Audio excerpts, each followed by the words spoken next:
Hello, everyone, and welcome to the Nerdy Knitter podcast. I'm Becca, and it's been a couple weeks since I've last podcasted, so I'm really excited to be back. And if this is your third time joining me, thank you for coming back. And if this is your first time with me, thank you for checking me out and, just kind of hanging out with me and talking about knitting and crafty things in general.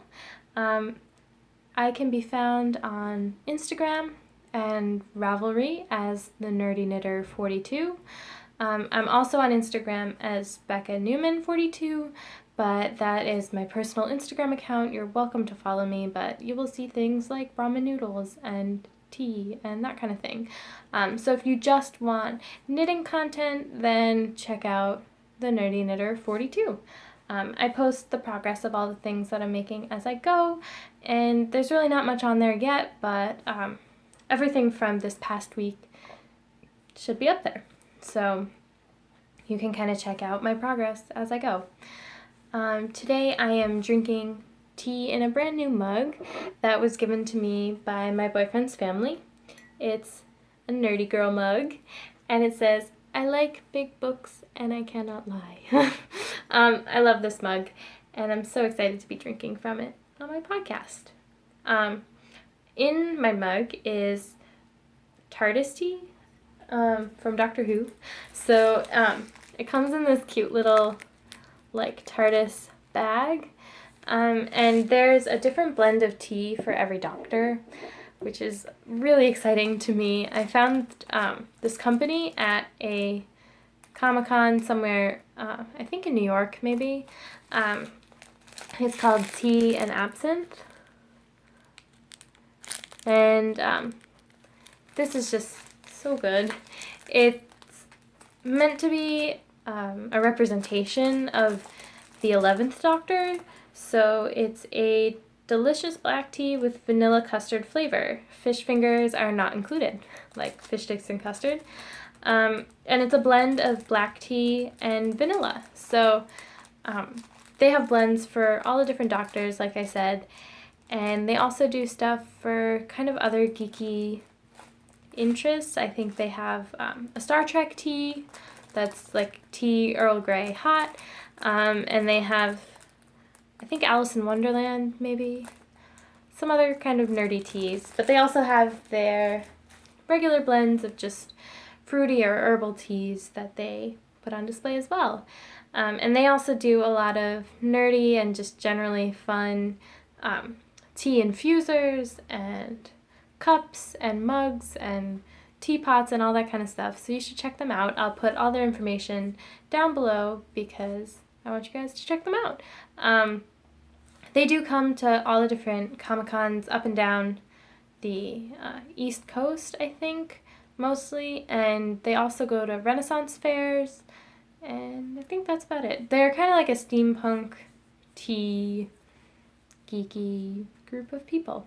So I'll give you all their information below in case you want to also be drinking TARDIS tea, because who doesn't want to be doing that? I'll jump right into knitting now that I've gotten my tea out of the way. I have been doing a lot of knitting this week, even though I've also been packing because I'm moving to Boston. So that's why I had a kind of hiatus, but I'm back, and I finished the shawl that I was working on last week. So this shawl is going to be a pattern that I'm releasing on Ravelry. It's kind of like a choose your own adventure. It's really just a shawl formula. So you can actually check this out on Ravelry in a couple of weeks once I finish making sure that there's no errors or anything like that. And I'll show you guys what I have done. This is the Madelinetosh vintage yarn in their electric rainbow colorway, and the black is just Cascade 220. I'm really happy with the way the electric rainbow knits up. It's so beautiful, and it's really strongly pigmented in this version. A little bit later I'll show you something else that I'm working on in the fingering weight electric rainbow that is just not as fun. I'm not sure what's wrong with that. As far as Madelinetosh not dyeing their yarn consistently across bases, I'm really not sure how that works, and I don't want to call them out on something that's really not that big of a deal, but I was much more happy with the way the shawl turned out than my other project as far as coloring and pigment goes. But anyway, this shawl pattern, basically you can do rounds of just plain stockinette or garter. You can do rounds of decorative stitching. I've chosen to do some moss stitching. I don't know if you can really tell. And then, you know, alternate between the different sections, or, you know, just do one section all the way through. It'll continue to increase in size as you go. And it's meant to be able to use up as much of the yarn that you have in your stash as you want to, and it's meant to be able to be knit on any of the needles that you have in your stash. So this is really just meant to be kind of a formula and a guide for how to knit a triangle shawl. So hopefully you guys will check that out.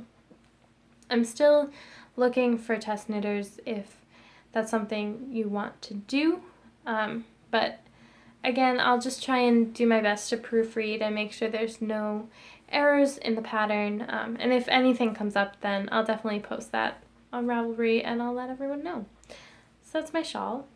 I'm really excited to wear it, but it's just too hot. So hopefully in Boston it'll be colder and I can start to wear it once fall comes around. But I'm really excited about that colorway, and I haven't actually been able to find it again in a yarn store because I think everyone just wants this. I saw actually a girl when I was in Nitty City who had a bag that was full of all the skeins that were at Nitty City of this colorway, and I think it just kind of gets bought right off the shelves because look at it. It's so pretty. It's so fun, and it can be contrasted with just about anything. There's peaches and like blacks and grays and all that kind of stuff, so you can really use any kind of yarn as a contrast to that and have it look good because it's rainbow. So that was that. I also talked a little bit about a skein of yarn that I bought that was going to be socks for my mom, and I actually have a half object. So I talked about last time that I don't really like socks. I really don't like the way socks feel on my feet. I don't like socks in general. I don't like the idea of knitting a sock, but I actually had a lot of fun knitting my first sock ever. And if you follow me on Instagram, you will have seen my progress once I got to the heel. I knit an ankle sock because I don't really like socks that come up to my upper leg, and neither does my mom, so I figured it would be best to just kind of minimize the amount of knitting that I was doing at the top and just get right to the heel and gusset and toe. So this is my sock. Yay! I'm so excited about this. It came out in like the perfect sock shape, and I'm really, really satisfied with the way this turned out. It's Hermione's Everyday Sock pattern, so that's the texture that you see up on top in the instep, I think, and it's just stockinette on the bottom. It's a Eye of Partridge heel and a gusset that's just in stockinette. And I know that a lot of podcasters talk about different types of heels that they like to use. I think Fish Lips Kiss and Afterthought heels are probably the most popular that I've heard about. But I actually really liked how this knit up because I like how reinforced this feels, if that makes any sense. It's meant to be a thicker heel, and I feel like it's just going to be a safer sock that, you know, it won't wear as heavily because a lot of pressure is put on the heel. And I think my mom is nervous to wear these out or like in her shoes in general because they're just so nice. But yeah, that's my first sock. I told you guys that I have second sock syndrome, and it's so true. I really didn't want to cast on another one once I was done with this, but her birthday was last week and I really needed to get them done. So I told myself that I was not allowed to knit on anything else until I cast on and started knitting the other sock. So I have a half sock, sort of, work in progress mustache. And I've gotten to the heels or the heel where I've kind of separated these stitches off and I'm knitting back and forth. And the first time I ever did this was super confusing. But now that I know what I'm doing, I feel really confident about this, and it really only took one try to get it right. So if you're a confident beginner and, maybe you want to attempt socks, the heel, flap, and gusset part is actually pretty fun, and I enjoyed doing that part of the sock, but knitting down the toe got pretty boring for me. But they came out really fast. The first sock pretty much flew off the needles. So hopefully I'll be done with this in the next couple of days and won't be so late on giving my mom her birthday present. I don't own sock blockers because I don't like socks. So my plan is to just soak these and wash them the way I normally do with conditioner, like hair conditioner. And I like how that makes the yarn kind of soften up. And I know maybe it might not be the best idea for wool, but I do use like a not so harsh conditioner. So I just really like the way it feels once it comes out of that kind of soak bath. And then I'm gonna just pin it back into place because I think the shape of these socks is really exactly what I was looking for. And it just came off the needles this way. My one sad bit is this top of the toe. It's got a little nub. And this happened when I was doing Kitchener stitch for the first time. I think I will be a lot more confident and better the second time around, but this nub makes me really kind of sad. And my mom reassured me that, you can't tell it all. And when she puts the sock on, it just is a regular sock and you can't really tell, from the toe. But when it's on its side, that nub really, really bothers me. So hopefully I'll do better next time. There's a first for everything. And I think maybe it was just that I didn't decrease correctly, or I don't know, but my sock turned out to have a little nub. So I'm hoping to finish these before the next podcast and before I go to Boston so that you guys can see a fully finished pair of socks. Before I knit these, I was working really, really hard on something else, so it kind of pained me to give up in the middle and start on this. But now that I've done this, I kind of want a pair for myself. And because I knit ankle socks, I have a lot of the skein left. So, I'm already to the heels.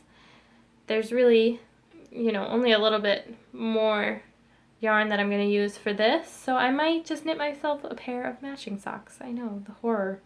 But I want to use this up, and I'm just kind of jealous now that my mom has such a nice pair of socks. But before this, I was knitting on something else, and my boyfriend had given me a lot of yarn for my birthday, and one of them was the fingering weight version of the Madelinetosh Electric Rainbow, and I was really excited to get going with it. But I noticed that the skeins were a little less pigmented and just generally not as nice as the worsted weight yarn. But I cast on anyway, and I figured it's not a big deal.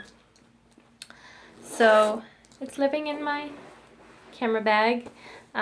This was what my shawl was living in before, but now it's my featherweight cardigan, and this is a bag I made myself. I love to sew as well.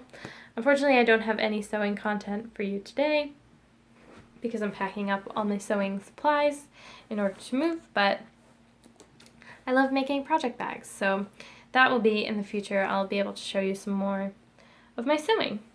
So I cast on this cardigan, and I actually had to go down a needle size than what the pattern calls for because I didn't get the correct gauge the first time. But after I fixed it, I was really happy with how it's turning out, and I tried it on a couple times already to make sure that it's still going the way I want it to, and I think it's going to turn out alright. So I actually have knit all the way to the sleeves,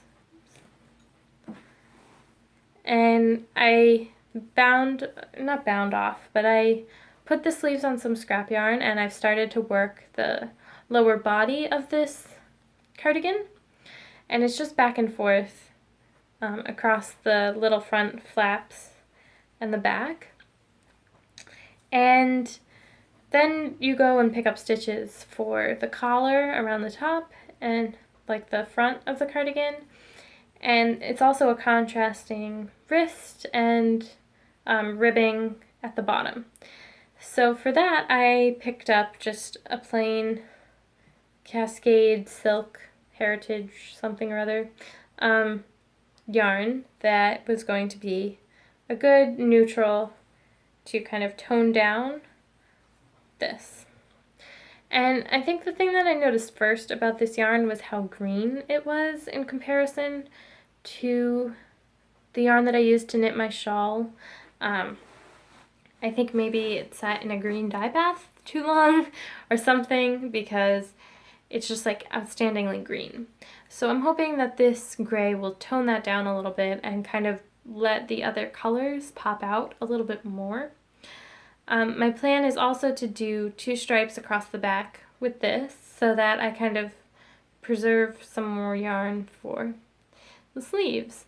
And I'll do 2 stripes on the sleeves as well, and I'm really excited about this. I think I have about 60-ish more rounds on the bottom before I can start doing the ribbing and then the bind off. The pattern itself is written so that it stops a little bit above the hip, maybe at like kind of your natural waist, but I think I want mine a little bit longer than that, so it might take a little bit longer to finish doing that. But this is my first time that I'll be picking up sleeves and working down, but it was so easy. If you are someone who kind of struggles with the idea of casting on a sweater, this featherweight cardigan is so easy. Or I shouldn't say easy, I should say that it's not as scary as anything else. It's really simple. The hardest part, I think, is just keeping track of, your increases at the sleeves, and then, putting all the sleeves on a waist yarn and starting to work in the round at the bottom, or straight across the bottom. That's really the hardest part of this. So I'm really excited about this, and hopefully it'll be done in time for fall. So yeah, that's this.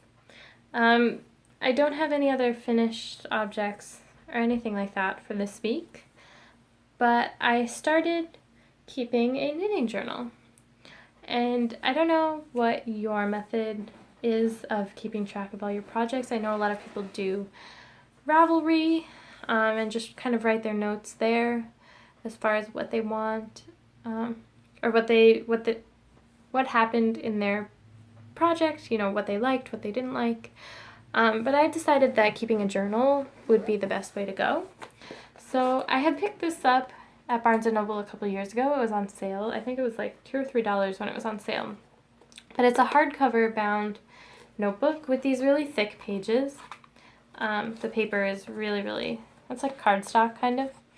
And so I decided that I was going to start keeping a little diary of all the things that I knit. So I start by writing the title and everything and who wrote the pattern, and then I make sure to note the yarn that I'm using, the needles that I'm using, and then for some of them I write out the entire pattern and then follow along in these little pink tallies to make sure that I'm done. And then I just kind of write down things that I changed or things that I liked, so that I never have to kind of guess as to what I did last time I knit something. And this was a problem that I had been having because I knit these mitts. So I knit this one about a year ago, and I love it. It's the Traveling Cables mitts by Pearl Soho, Pearl B. And I knit another one. But you can clearly see that they are two different sizes. And it's really apparent when I wear them. I don't know, maybe I'm just like overly critical of myself, but I think it's pretty noticeable that they're two different sizes, to be honest. So anyway, so this happened, I think, because I didn't keep adequate notes of what I had done last time, and somehow something got changed.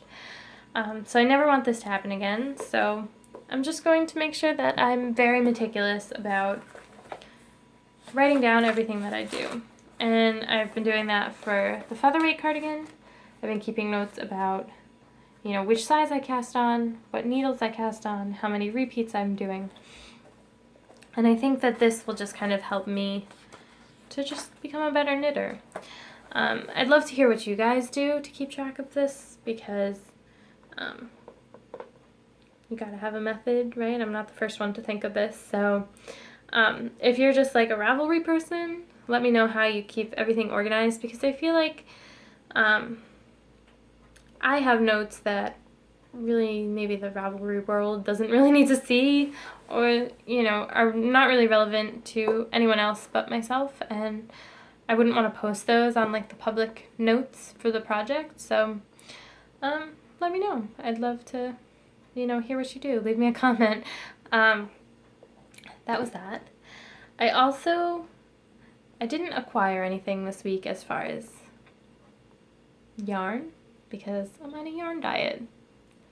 And I'm really, really sticking to that yarn diet.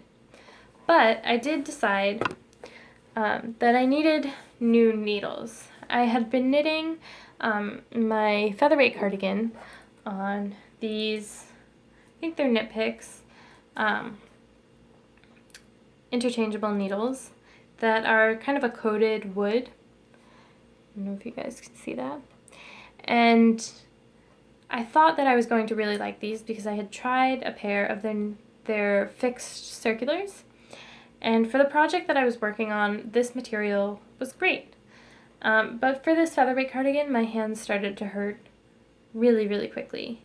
And I didn't really think I was someone who had a preference for different kinds of needles. I usually just work with things that I pick up at Michael's or Joann's, because I just don't really care. I'm knitting my socks on just regular DPNs that I picked up at the craft store for like $2, because I didn't think it really mattered all that much. And then I got to doing this miles and miles of stockinette, and I realized that I couldn't keep going with the wood. So I picked up a rather expensive set of interchangeable needles. They're the Chiagu Twist interchangeable needles. But I'm hoping that this will be the last thing I ever have to buy as far as knitting needles goes, because look at all the needles. It goes all the way up to a size, zipper. It goes up to a size 15 needle, which are these ones. And I'm not sure what I will ever use these for, but they're good to have. And they have all the different sizes in between a size 2 and that size 15. So I think I'll be able to knit almost anything with this set. It came with 3 different size cables for the small needles and 3 different size cables for the large needles. I think it's kind of weird that not all of them, you can't interchange the cables that go with these with the cables that go with these, but the one thing I loved about the Chiagus over something like Hi Sharps or Addies was the cable. I couldn't find anything that I liked more than these cables. They're actually like a coated, I don't know, some sort of coated cabling, like metal cabling. Whereas this, I'm so worried that it's going to break, that I'm going to kink it, something's going to happen because it's just plastic. So this was really what made my buying decision easier because I wanted metal and these cables are awesome. This little set also came with these little stitch markers, which are so cute. They're like little like clear plastic with different colors in them. And it also came with a gauge checker ruler thing. And it also has the holes for all the different needles in case I accidentally rub off the markings on the knitting needles. But I think they're engraved into the needle. I don't think it's just a printed thing. I don't know if you can see. No. So I'm hoping that, you know, nothing happens to the markings actually on the needles, and I won't actually have to use this to check what needle size. But there's markings on the bag, so as long as I am meticulous about putting everything back, which is not my strong suit either, then I'll be able to keep track of them. So this was exciting. I was so excited when this came in the mail. I sing like the mail song when mail comes because I'm just so excited when I hear the little like clacking of my mail slot. I don't know if anyone else gets that excited over mail, but sometimes I just send myself packages because I think it's just fun to get a package, but that's embarrassing.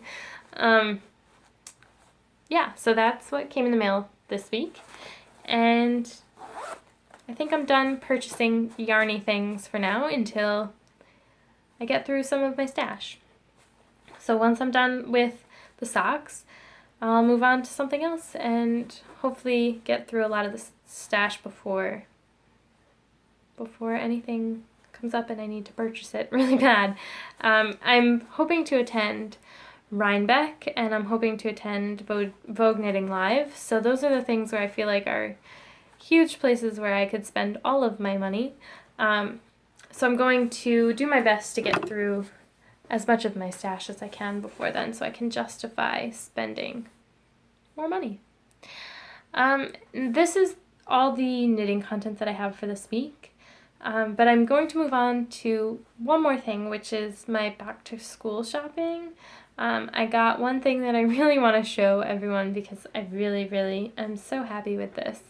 But if you're not interested in seeing my back to school stuff, then that's everything. Otherwise, I just want to show you my bag that I got for school because I'm someone who's going to be a TA, but I'm also right out of my undergraduate studies, so I think I look like an undergraduate, and I want to kind of give the air that maybe I'm not an undergraduate when people come to see me for extra help with their classes. So I didn't want to be carrying around my big pink backpack because, well, I mean, I like my big pink backpack, but I didn't want to be mistaken for a student. So I felt like I needed a briefcase, but I didn't want to be kind of like a briefcase wearing person. I don't know. I felt like it was too stuffy for me. So I definitely needed something that was either pink or close to pink or something that was really girly and me, but also kind of gives off a more professional look than my backpack does. I'm also in a field that's really male dominated, and I know I shouldn't kind of get into like gender stereotypes and that kind of thing, but I want it to be taken seriously, which is often a struggle in computer science. So I got this bag on Amazon. And I'll give you all the details in the down bar below if you're someone who wants to do that. Look at this. It's a briefcase, but it has a bow. And so I'm not sacrificing any of my girliness by wearing a briefcase. I'm going to be a bike commuter, so I needed something sturdy. This is fake leather, so I wasn't really keen on getting something that was actual leather, but I'm so excited about this bag. I hope people take me seriously with this, and it's red, which is close to pink, so I'm really excited about this. It stores all of my fun things for school, my notebooks, and it's got this pocket on the front where I can put my planner, and it has room enough for my laptop and my laptop charger. So I'll put all the information about this in the down bar, but I just wanted to show off my back to school things because back to school shopping is so much fun, and I just love the smell of like new school supplies, and school's like one of my favorite things to do, which is why I'm getting a PhD. So yeah, that's my back to school shopping. I think that's it for all my content today, but I would love for you to tune in with me next time when I'm podcast from Boston. So I'm looking forward to that, and hopefully if you like me, you can hit subscribe below and get into all the conversations that we're having on the Ravelry group. Some things to look forward to next time. I'm really interested in starting my first cal. So that will most likely be a lace along. I have a skein that I really want to use for a boo knits pattern, and I think that that's what I'm going to go with for my first cal. It's what really got me back into big knitting projects. I saw a boo knits pattern that I just couldn't resist, and I had to knit it, so I think that'll be a good way to kind of jump back into the lace knitting and get other people into lace knitting because it's kind of addictive. So if that's something you're interested in, I'd love to hear from you what you're knitting as far as lace goes and what your comfort is with lace and all that good stuff. So that's something to look forward to next week. The other thing to look forward to is that I would love to do a yarn swap. I think the way that that would work is that everyone would post pictures of things that they have in their stash that they want to trade with other people who have things in their stash that they want to trade. I know I have a lot of things that are already wound into balls that, you know, maybe I'm not going to use or use at least in the very near future, that I'm willing would be something that I would be interested in doing if you guys are interested in doing that as well. You can kind of note if you want to ship to the United States or, you know, outside of the United States, that kind of thing. But at least that can get me to destash a little bit more because I have a problem with all the things that are in my stash. So those are some of my immediate ideas. Please leave me a comment, let me know. You can also email me at, I forgot to mention this, the nerdyknitter42@gmail.com. All that information will be in the down bar below. So I look forward to talking with you guys next week from Boston. Bye!